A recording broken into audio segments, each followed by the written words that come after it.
Hello students, welcome to my YouTube channel Geography Guru. Today we are going to discuss about class 9 to 12 की जो EMC worksheet number 7 है वो हम discuss करने वाले हैं। EMC की वर्कशीट है वो वर्कशीट नहीं होती, उससे कहीं ज़्यादा होती है। बहुत कुछ हमें सिखा जाती है, बहुत कुछ हमें बताती है जो हमारे रियल लाइफ में काफ़ी हद तक काम आने वाला होता है। यानी हमें जो बाकी की वर्कशीट है वो हमें बुक स्मार्ट बना रही है और ये जो वर्कशीट है वो हमें स्ट्रीट स्मार्ट बनाती है। यानी हमें कैसे बिहेव करना है, कैसे रहना है, क्योंकि स्ट्रगल सिर्फ यही नहीं होता कि हमने कुछ सीख लिया। स्ट्रगल होता है जब हम गलियों में उतरते हैं, सड़कों पे उतरते हैं, जब हम रियल लाइफ में जाते हैं, प्रैक्टिकली कुछ चैलेंज फेस करते हैं। आज की वर्कशीट बेहद ख़ास है, जैसा कि हमने पिछली 2 वर्कशीट में भी डिस्कस किया था, सभी स्पेशल होती है। आज की वर्कशीट में हम पढ़ने वाले हैं, समझने वाले हैं role of effective communication. Effective communication जिसको हम प्रभावी संचार हिंदी में बोलेंगे, या जिसके लिए आप वर्ड कॉमनली यूज़ करते हो कम्युनिकेशन स्किल्स। अब ये क्या होती है, कैसे होती है, क्यों इम्पोर्टेंट है, वो हम डिस्कस करने वाले हैं। चलिए हम शुरुआत करते हैं। जैसा कि आप अपनी स्क्रीन के ऊपर देख पा रहे हैं, ये हमारी वर्कशीट नंबर 7 है और ये क्लास 9, 10, 11 और 12 सभी के लिए प्रभावी संचार, इफ़ेक्टिव कम्युनिकेशन, इसका पार्ट 1 है। यानी कि ये लंबा चलने वाला है, बहुत कुछ समझने वाले। पिछले सप्ताह हमने अपनी क्षमता के अनुरूप करियर के बारे में समझा था। किसी भी करियर में प्रभावी संचार करना बहुत महत्वपूर्ण है। इसके लिए सबसे पहले ध्यान से सुनना, स्पष्ट रूप से बोलना सीखना होगा। यानी हम करियर की बात की थी। करियर मतलब हमें आगे जाना है, लेकिन आगे जाने के लिए सबसे बड़ी जो सीढ़ी होती है वो होती है कम्युनिकेशन स्किल्स। हम अपनी बात को कितने अच्छे तरीके से, कितने क्लियर तरीके से कह पाते हैं। आपने देखा होगा, आपके रिलेटिव कई बार आते हैं या आपके पड़ोस में कोई ऐसा होगा जिसको आप सुनना पसंद करते हो। आप जब भी वो बोल रहा होता आप धीरे से पास आकर के बैठ जाते हो। इसका मतलब है उनके पास इफ़ेक्टिव कम्युनिकेशन स्किल्स है। या आपने देखा होगा कि कुछ टीचर होते हैं, आपके स्कूल में होते हैं, जो हो सकता है आपका सब्जेक्ट भी ना ले रहे हो, लेकिन जब वो आते हैं सारे बच्चे बिल्कुल पिन ड्रॉप साइलेंस के साथ बैठ जाते हैं। उनको सुनना पसंद करते हैं क्योंकि उनके पास अच्छी कम्युनिकेशन स्किल्स होती हैं। या आपने देखा होगा कि टीचर के फेवरेट स्टूडेंट, अब फेवरेट स्टूडेंट में ज़रूरी नहीं कि वो इंटेलिजेंट बनो, ज़रूरी नहीं है वो, लेकिन उसके पास कम्युनिकेशन स्किल्स बेटर होगी, वो अपनी बात क्लियरली कह पाता होगा। तो ये जो यहीं तक सीमित नहीं है कि बस फेवरेट हो गया, हमारी लाइफ में भी ऐसा ही होता है। हमारी लाइफ में हमें अगर आगे जाना है तो कम्युनिकेशन स्किल्स होनी ज़रूरी है। लाइफ में क्या है, बेरोज़गारी है, भीड़ है, चैलेंजेस हैं। क्या करना है हमें मार्केटिंग करनी है, खुद को बेचना है, तभी दाम मिलेंगे ना। जॉब नहीं करनी, जॉब तब मिलेगी जब हम खुद को बेच पाएंगे, खुद के बारे में बता पाएंगे। और बता कैसे पाएंगे, कब पाएंगे, जब हमारे पास इफ़ेक्टिव कम्युनिकेशन स्किल्स होगी। इफ़ेक्टिव कम्युनिकेशन स्किल्स होना बहुत ज़्यादा ज़रूरी है। तो इसमें इफ़ेक्टिव कम्युनिकेशन स्किल के लिए सबसे ज़रूरी होता है सुनना और स्पष्ट रूप से बोलना। सुनना सबसे ज़्यादा ज़रूरी है। यानी कि अगर सुनेंगे नहीं तो हम अगर बोलेंगे तो शायद अधूरा बोलें और शायद इतना इफ़ेक्टिव ना रहे। यहाँ की हम सिर्फ कम्युनिकेशन स्किल की बात नहीं करें, इफ़ेक्टिव की। इफ़ेक्टिव के लिए ज़रूरी है हम सुने, उसके बाद बोलें और क्लियरली बोलें। हमारे एक टीचर हुआ करते थे बीएड के दौरान, बहुत नॉलेज होता था। वो जब शुरू करते थे अपना पीरियड और जब ख़त्म करते थे, हम कंफ्यूज होते थे कि क्या कह गए हैं, क्योंकि वो अपने पॉइंट से भटक जाते थे, बहुत कुछ मिक्सअप कर लेते थे। यानी कि she was lacking the communication skills. तो यहाँ पे क्लियर बोलना भी एक पॉइंट है कि हमें बोलना है और कैसा बोलना है, क्लियर बोलना है, मुद्दे की ही बात करनी है। अब हर एग्जाम में इंटरव्यू होते हैं, इंटरव्यू में क्या जज किया जाता है, आप पर्सनैलिटी, एंड पर्सनैलिटी का सबसे बड़ा पार्ट होता है इफ़ेक्टिव कम्युनिकेशन स्किल्स। हमारी कैसे हम बोल पा रहे हैं, किन शब्दों का उच्चारण कर रहे हैं, कौन से शब्दों को हम प्रयोग में लेके आ रहे हैं। तो उसके लिए हमारे पास सुनना, स्पष्ट रूप से बोलना ज़रूरी है। तो सिर्फ इतने से काम नहीं चलेगा, इसके लिए हमारे पास अच्छे वर्डिंग होने चाहिए, उस टॉपिक के बारे में बेसिक नॉलेज होना चाहिए। तो यहाँ पे कुछ पिक्चर्स दी गई है, थोड़ा सा हम प्रैक्टिकली इसको समझेंगे। नीचे दिए गए चित्र को देखिए। ये सब किस बारे में बात कर रहे होंगे। यहाँ देखिए, रवि, मेरा जन्म रविवार के दिन हुआ है इसलिए मेरा नाम रवि रखा गया। मिनी, मेरी बड़ी बहन का नाम टीनी है तो मेरा नाम मिनी रखा गया। नरगिस, मेरी दादी को नरगिस के फूल बहुत पसंद है इसलिए मेरा नाम नरगिस रखा गया। सरबजीत, मेरे पिताजी के मामा जी की याद में मेरा नाम सरबजीत रखा गया। तो यहाँ पे जो रवि, मिनी, नरगिस, सरबजीत एक दूसरे को अपने नाम की कहानी बता रहे हैं। अपने नाम के बारे में क्या सोचते हैं आप अपने नाम से संबंधित या तो कोई चित्र बनाइए या चित्र चिपका सकते हो। आपके नाम का क्या अर्थ है। अब आप यहाँ पे ये एक्टिविटी जो है उससे पता चलेगा कि कितना इफ़ेक्टिव वे से आप अपनी बात को रख पाते हो। यहाँ से हम जज कर सकते हैं कि आपकी कम्युनिकेशन स्किल्स है वो कितनी बेटर है। क्योंकि कम्युनिकेशन स्किल्स का मतलब ये नहीं कि हम जो बोल रहे हैं, जो हम एक्सप्रेस कर रहे हैं, जो हमारे हाव भाव है, वो भी इफ़ेक्टिव कम्युनिकेशन को बढ़ावा देते हैं। आपने काफ़ी सारे पॉलिटिशियंस को देखा होगा। हमारे दिल्ली के सीएम हैं श्री अरविंद केजरीवाल जी, हमारे प्राइम मिनिस्टर हैं श्री नरेंद्र मोदी जी। जब उनको सुनते हैं, इट डजेंट मैटर कि आप उनको सपोर्ट करते हो या नहीं करते हो, लेकिन सुनते हैं वो गज़ब का बोलते हैं। इफ़ेक्टिव कम्युनिकेशन है और उसमें उनके हाव भाव भी गज़ब के होते हैं। तो यहाँ पे जो पहली एक्टिविटी दी गई, आप अपने नाम का अर्थ बताना है, चित्र लगाना है और इससे आपको ये शो करना कि आप कितना इफ़ेक्टिव तरीके से अपनी बात को रख पाते हो। दूसरी जो एक्टिविटी दी गई है, आपके नाम की कहानी क्या है। अपने परिवार के सदस्यों से आपको पूछना है कि आपका नाम ऐसा क्यों रखा गया और किसने रखा। आपने अपने नाम की कहानी जानने के लिए उनसे क्या प्रश्न पूछे वो यहाँ पे लिखने। ये भी बताएंगे कि आपका कम्युनिकेशन स्किल कितना इफ़ेक्टिव है, कैसे पूछा। पूछने का तरीका भी मैटर करता है। आप क्लास में देखते हो काफ़ी सारे टीचर्स होते हैं जिनकी कम्युनिकेशन स्किल्स बहुत बेस्ट होती है, बड़े अलग तरीके से बात कहते हैं या आपको टोकते हैं तो उनको टोकने का तरीका काफ़ी अलग होता है कि आपको बुरा भी नहीं लगता और शायद आप सबसे ज़्यादा उन्हीं को ही फॉलो करते हैं। तो ऐसे ही आपका जो क्वेश्चन पूछने का तरीका है वो भी आपकी कम्युनिकेशन स्किल्स और इफ़ेक्टिव कम्युनिकेशन स्किल्स को दिखाएगा कि आप कितने अच्छे तरीके से उन क्वेश्चन को पूछ पा रहे हैं। चलिए थोड़ा और आगे बढ़ते हैं। यहाँ पर दिया गया कि अपने किसी साथी को फ़ोन करके उस नाम की कहानी बताइए, कि उसे अपने नाम की आपको कहानी बताना है कि मेरा नाम क्यों और कैसे रखा है। अपने फ्रेंड को बताइए। अब आपने बता दी तो उसमें आपको क्या करना है कि इन प्रश्नों के बारे में सोचकर आपको लिखना है कि आपने जिस साथी से बात की उसे ही क्यों चुना। क्या अपने बारे में उसे बताना आसान था, क्यों। तो आपने मान लीजिए कि किसी को चुना, वो सलीम हो या रघु हो या अब्बास हो या रवि हो, जिसको भी आपने चुना उसको क्यों चुना, क्योंकि वो आपका फ्रेंड है और शायद वहाँ पे आप ज़्यादा कंफर्टेबल हो अपनी बातें रखने में क्योंकि वो आपका बेस्ट फ्रेंड है। बेंचमेट भी, आप बेंच पे एक साथ बैठते हो। अब उसे बताना आसान था, हाँ आसान होता है क्योंकि हम फ्रेंड के साथ हैं तो हम वहाँ पर नेचुरल रहते हैं। कई बार ये भी होता है हमारे सामने कि हम बहुत अच्छी कम्युनिकेशन स्किल्स हमारे पास, फ्रेंड्स जोन में अच्छा बोलते हैं, लेकिन जब हम स्टेज के ऊपर जाते हैं या टीचर बुलाता है तो आवाज़ गायब हो जाती है। तो वो भी हमें इम्प्रूव करना है। कौन इम्प्रूव करवाएगा, मंगल ग्रह से नहीं आने वाले कोई, वो हमें इम्प्रूव करना है, खुद को इम्प्रूव करना है, खुद को धक्का देना है, खुद के लिए ही धक्का देना है कि हाँ कुछ करके दिखाओ। क्योंकि स्कूल से निकलने के बाद आपको ऐसे मौके नहीं मिलने वाले हैं जहाँ पे आप खुद के ऊपर फोकस कर पाओ। तो यहाँ पर आपको लिखना है कि किससे बात की, उसे क्यों चुना, क्योंकि वो आपका बेस्ट फ्रेंड है। उसे बताना आसान था क्योंकि आप उनके साथ कंफर्टेबल है, क्योंकि वो आपके बेंचमेट है। यदि यही बात किसी नए साथी को बतानी होती तो क्या उसे अपने नाम की कहानी बताना मुश्किल होता है या आसान, क्यों।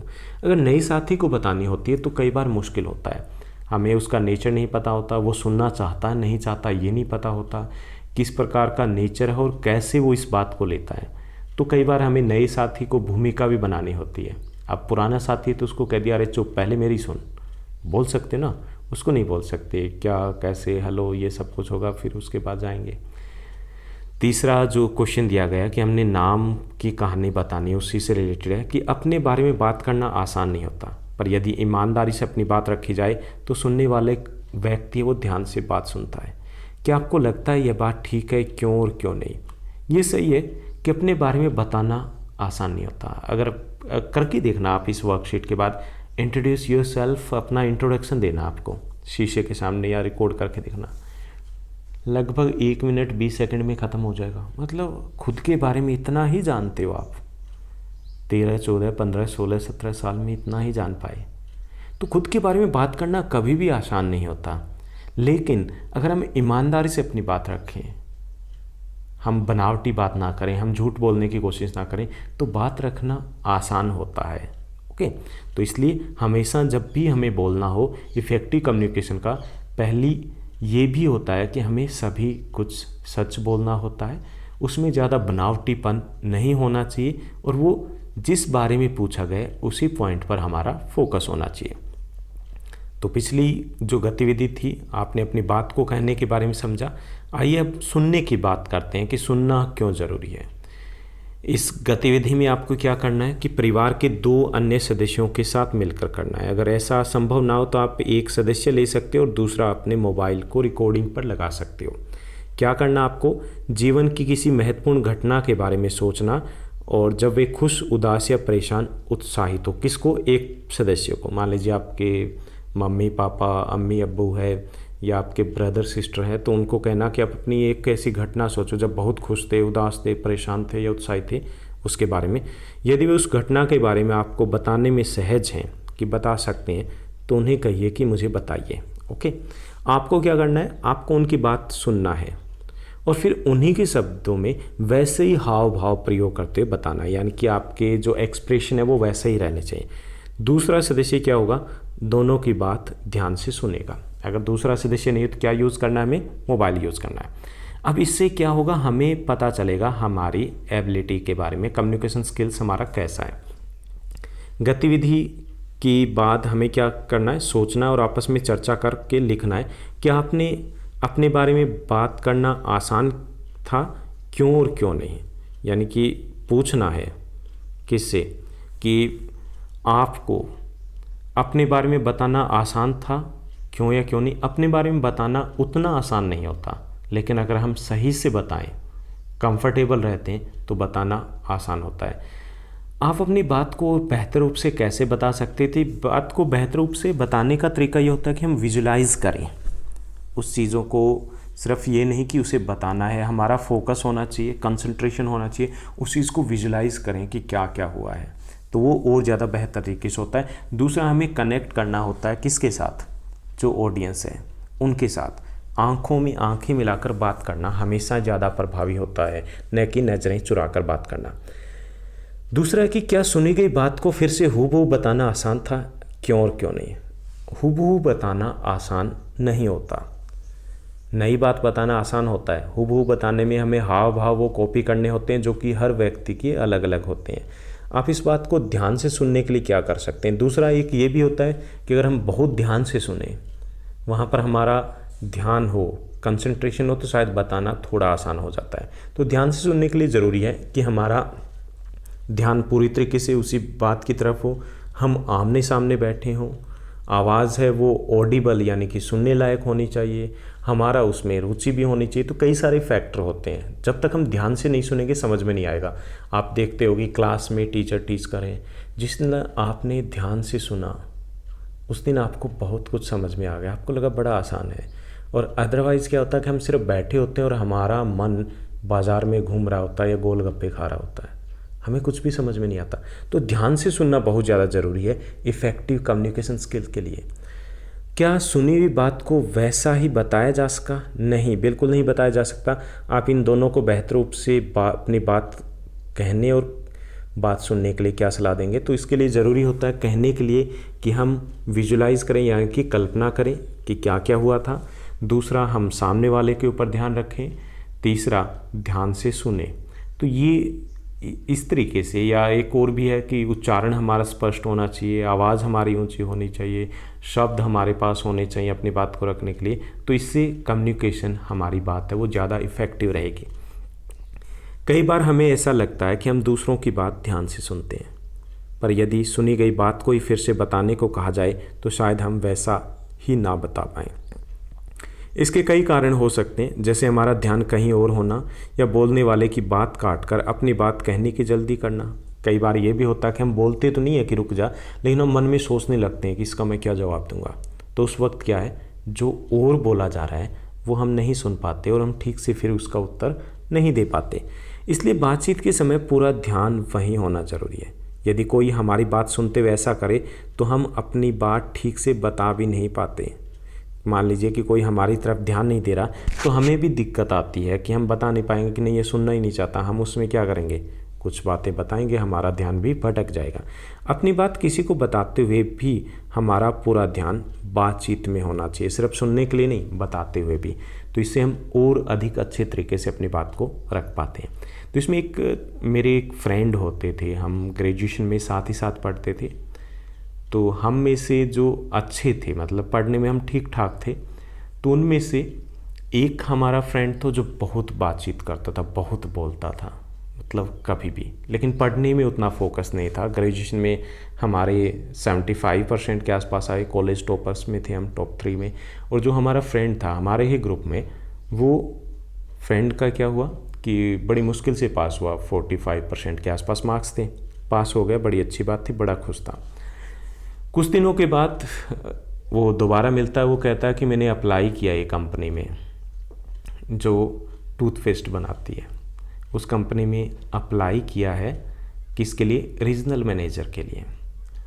तो हमें लगा कि भाई क्यों पैसे लगा रहा है अपने, कि वहाँ जाएगा रीजनल मैनेजर, वहाँ और भी पढ़े लिखे आएंगे।